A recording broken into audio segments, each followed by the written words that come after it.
You wouldn't believe what I was told about sex growing up. Nor me. Ha!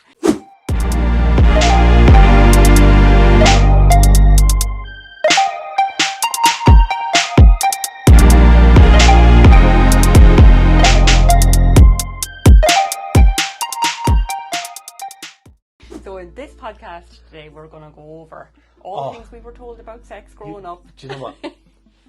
We're the happy headers, or happy headers. Yes. Like us, subscribe to us. We'll get that out of the way first. But we grew up in Ireland. Yes. Which is a little country off the west coast of everywhere. Very isolated. We grew up in a very Catholic dominated society where everything was repressed and this was pre-Google, because I remember saying this to somebody the other day. You never ever hear somebody saying, you know, all those things you wanted to know about sex but you were afraid to ask. Yeah. You don't have to ask anybody anymore. You can Google it. I remember there was a kiosk on the corner in the town that I was from that sold Playboy magazine. Oh yeah. And my mother said that was to be avoided. That kiosk was the devil itself, and that nobody was to go in it. Nobody was allowed to be seen near the place. Yeah. But however, there was still droves of people going in and out. Sold out every week on a Sunday after mass. And I'd say that your man made a fortune in it. Well, do you know what?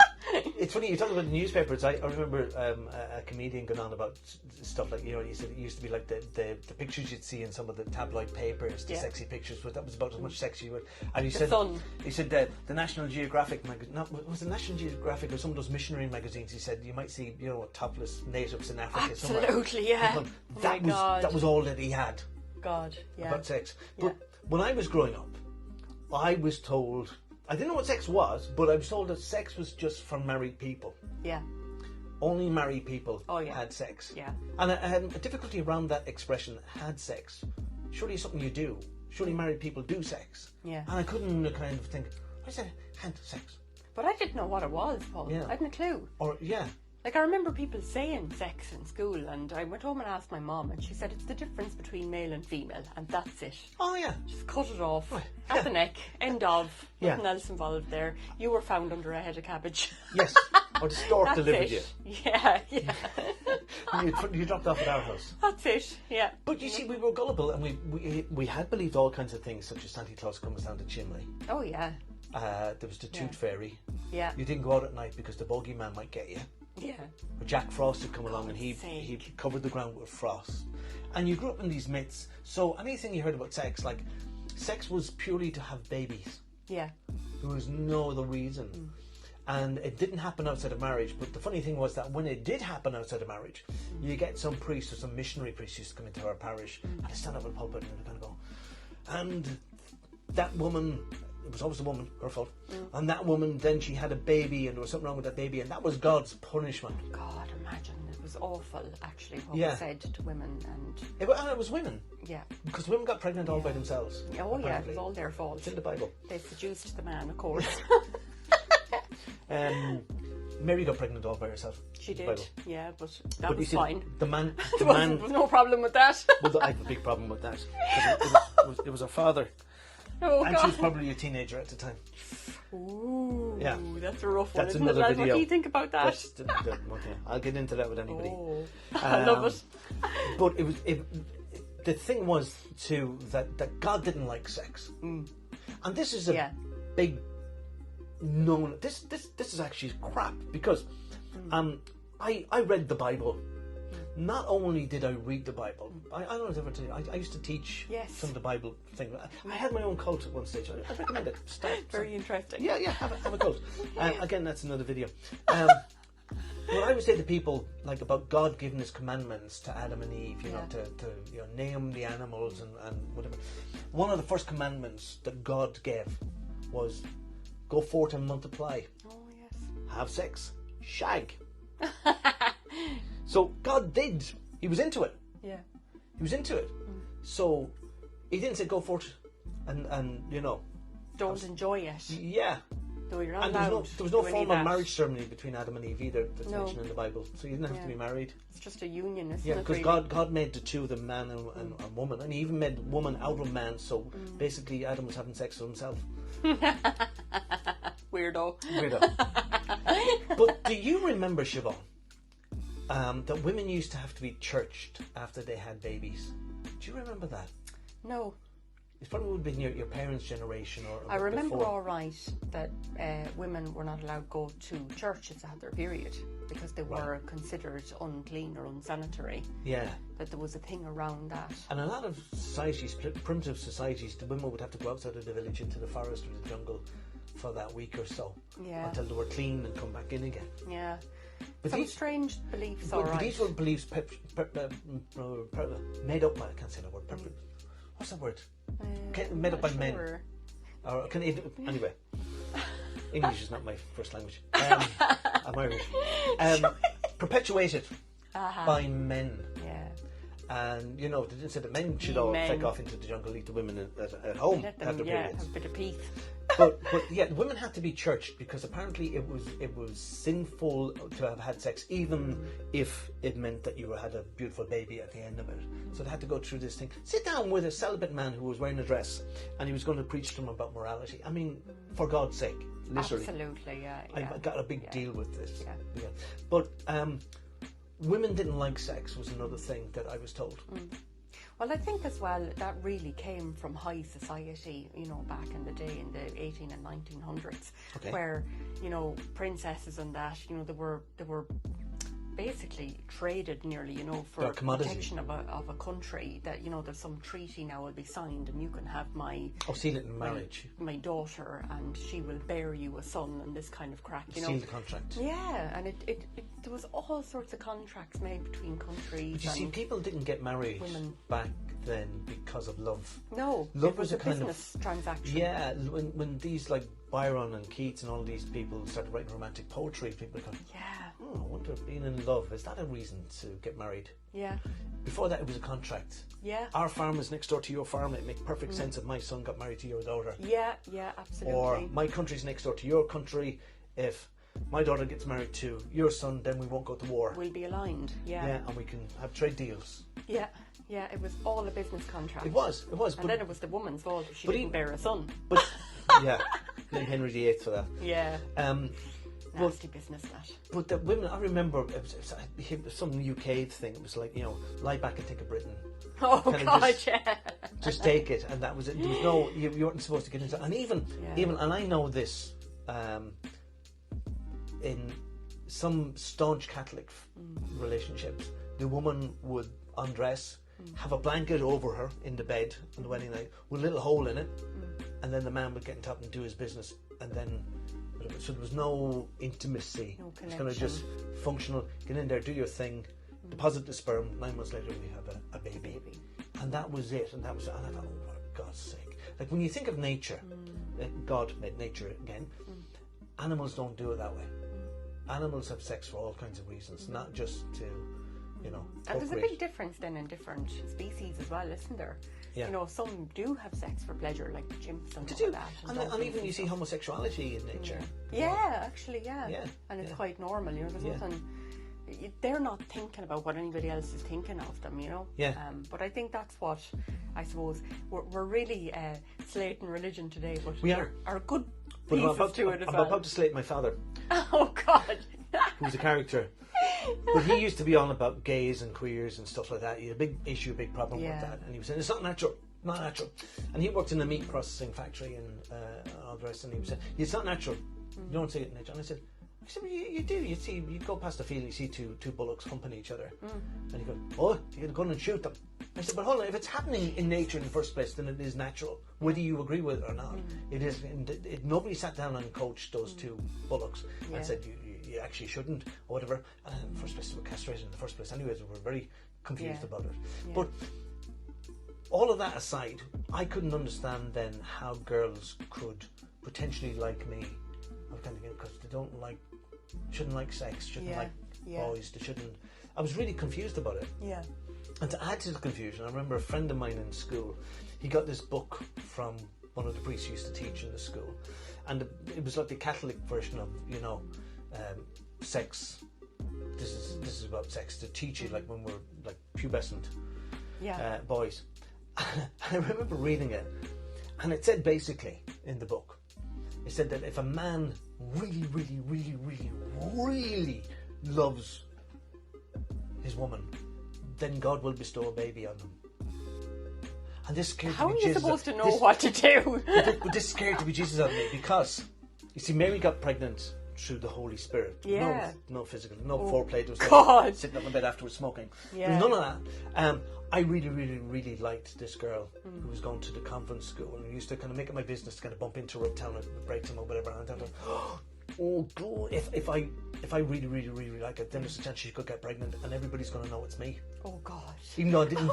I was too shy to talk to her or approach her. Oh God, you poor thing. And I honestly thought you could get somebody pregnant through liking them. Yeah. So you kind of go, you suppress this feeling. Well, one of the most shocking things, you know, to give you a little bit of a taste of what I was told about sex growing up, I remember getting my period for the first time when I was about 10, and I remember being told at the time, now you can't let any boys touch you. Not ever. And I remember thinking, I can't play tag anymore. You know, like what? You take it literally. I took it literally. What if some boy touches off me and something happens to me? And I didn't know what was going to happen. Nobody told me what was going to happen. I was just told that this had arrived now and that I couldn't let anybody touch me. Any boys. Girls were fine. No word about them at all. Yeah, you couldn't at get that pregnant stage, from yeah. girls. And my mum handed me a book to read. And for anyone that knows me, I had so much trouble reading growing up. I actually left school unable to read. I had to relearn as an adult how to read. And I don't know whether it was a mixture of dyslexia or being really traumatised by my teacher in school about reading, but I was looking at this book, Paul, at 10 years of age, and I couldn't read it. I couldn't make sense of it. I didn't understand what they meant by, this period was going to come every month or what? What is that? I couldn't even read the word period. I didn't know what it was. And then, anything to do with sex. I remember reading the word sex and going, God, what do they mean by this? There was a couple of diagrams about, the way your body changes and a couple of things like that. And I remember looking at it going, like having that real insecurity around it. Giggly thing, like, oh my God, I can see somebody's private parts. Yeah, I wasn't referred to as the birds and the bees. I was saying, birds are so much bigger than bees. Yeah, what's going on there? Like, I think birds used to eat bees. You can see why my sex life was warped for years and years and years. Yeah. But I was afraid of it. I was terrified. Even when I did find out what sex was about, I was afraid to have it. Were you disgusted? Yeah, I can't say I enjoyed the sight of a penis for a very long time in my life. Okay. Yeah, and I would say I was in my late 20s before I started to really enjoy sex. Yeah. And that would have been, maybe a staunch Catholic upbringing, having lots of fears bestowed upon us around it, and then, no exploration of, what you might enjoy. Yeah, for me, I had no idea what to say even. My husband would often maybe ask me what you want or what you like or whatever, and I'd be like, burger and chips? I don't know, sure, whatever, like what you're doing is great. I didn't know how Carry to on ask. there, I'm just reading them here. Carry on. Yeah. Let me know when you're finished. I actually just didn't know. Yeah. It was such a mystery actually to me. And it wasn't until Google arrived and you get to start looking at things and you're like, oh, well, how do you, do a good blowjob maybe or something like that. Oh, God, I never knew how to do that. I remember there was a book, I don't know what was his name, Dr. Steinway or whatever. It was to teach people about sex. And Gay Byrne had it on the Late Late Show in the 1980s. Yes. What was the name of it? Lover's Guide. Lover's Guide. And everybody bought that video. My God. I remember my father switching it off immediately. Like pants people were dancing on top of the pops. Kind of, turn it off. Turn that off. Yeah, turn that filth off the television. Here's where I missed out on a lot of sex education around my early teens, because when in biology class they were teaching about anatomy and biology and all that kind of thing. Yeah. I wasn't in class. No. We used to cut our own turf, peat turf in the bog. Anybody in there? Yeah. And we were so good at it that what my father used to do is said, sure, look, we'll get he'd hire us out to a neighbour or somebody else to cut their turf or whatever. Yeah. And I was out for most of the year doing work in the bog. And I remember my first proper girlfriend telling me she had a period, and I go, what's that? Where is it? like, what, I had no idea. Yeah. And then she said, oh, you bleed. From where? Oh! Bleed? You're bleeding now? She goes to the doctor. God. I had no idea. Yeah. No idea whatsoever. Wow. Because I'd missed out on it, and I was shocked. Yeah. And then the kind of, there's all these fluctuating hormone thingies, and Yeah. okay, didn't know about that either. Yeah. Amazing. And the education that most of us got was from talking to our peers, talking to our friends, whatever you learned in the playground or from the other lads, which was a kind of, you know, you'd laugh and you'd joke about it, but you mightn't understand a whole lot about what they said. About what it is, yeah. You know. Yeah. I could remember somebody explaining to me, a girl, you know, who came from a terrible background. Actually, she was abused as well herself as a child, but she was in foster care. And I remember she was telling me what sex was. She was the first person to educate me on sex. And she was only about 12 at the time, you know. We were about 12, I'd say. But I just couldn't understand what you mean the penis goes inside of you. There's nothing to go inside. I thought you just weed out of there. That was it. And yet I was having a period and I had no knowledge of any other thing going on. And how did she find out? Was she a mother or somebody who told her? Or? So I think she might have been abused, you know. Right. So that's how she found out things were there. Yeah. Because again, poor kid. It wasn't up to your teachers necessarily to explain the facts of life. Well, maybe in biology, that was just a physical thing. But a lot of parents abdicated their responsibility about that as well. Yeah. So where were you going to find out? I think the only thing we learned in school, actually, when I was growing up, was how to use a tampon. I remember 2 women coming in when I was in first or second year in secondary school, talking about how to use one. Yeah. Catholic Church weren't a fan of tampons. No. Imagine they had to make the decision as to men whether they were dresses. allowed. Men wearing dresses to tell women into about Ireland. tampons. And that women should be careful not to get too excited by the prospects of these things. I was like, oh my God, seriously. Did the Archbishop of Ireland actually say that? He actually said that, like. Yeah. He was afraid in case I young remember women... marriage guidance counselling when I was getting married. There was this nun giving advice on sex. I don't and like she was an elderly nun, and she was talking about, well, if you don't want to have a baby at the last moment, pull out. Good God, the Catholic method to pull out and watch your dates. And as Billy Connolly would say, Billy Connolly, the comedian, he was talking about, you know, coitus interruptus, pull out. He said it's like having sex with somebody on the edge of a cliff, and he said, in that moment there isn't a team of horses that could pull me in that direction. I'm going this way. Brilliant. I love him. He was a great comedian, actually, Billy Connolly. Absolutely. So funny. Fantastic. Yeah. Fantastic. Great guy. And he grew up in a kind of a Catholic environment he'd as well. Understand it. He would share a lot of that. We've come to the end. In our next video, if you want to understand why you need to get drunk, why it's part of the human condition, click on the video up here. Yes. Talk to you soon. Bye guys, thanks for listening.